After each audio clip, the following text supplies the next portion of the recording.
So today we celebrate the threads that bind our culture, resilience, artistry, and history as Filipinos. As we inaugurate the Philippine Handloom Weaving Center, and note that I have a bill and I refiled it for the handloom weaving industry of the Philippines, hopefully to be enacted into law.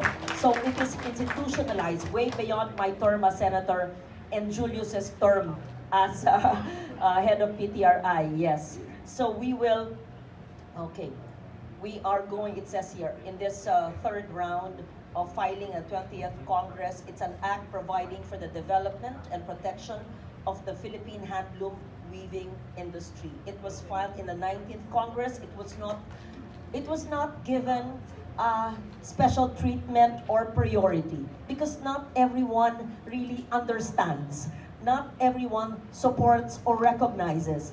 They might think it's a fashion thing, which definitely is not. That's why I keep on saying this goes beyond fashion or everyday wear. It's really livelihood up to the farmers. That's why when we go, alam na mga staff yun, ng isang araw lang, nandun kami sa Barangay Fragante, sa Pandan, kung saan nagpa-harvest ako ng abaka at binigyan ko ng kapital at equipment sa pag-harvest ng abaka. Tapos dinantayan namin yung processing para binibenta nila ang per kilo na abaka na nagagamit sa iba't ibang gamit, hindi lang sa damit kundi sa pangbahay din. Kaya importante magbigyan ng halaga ang bawat pinanggagalingan na halaman sa proseso at saka sa gamit.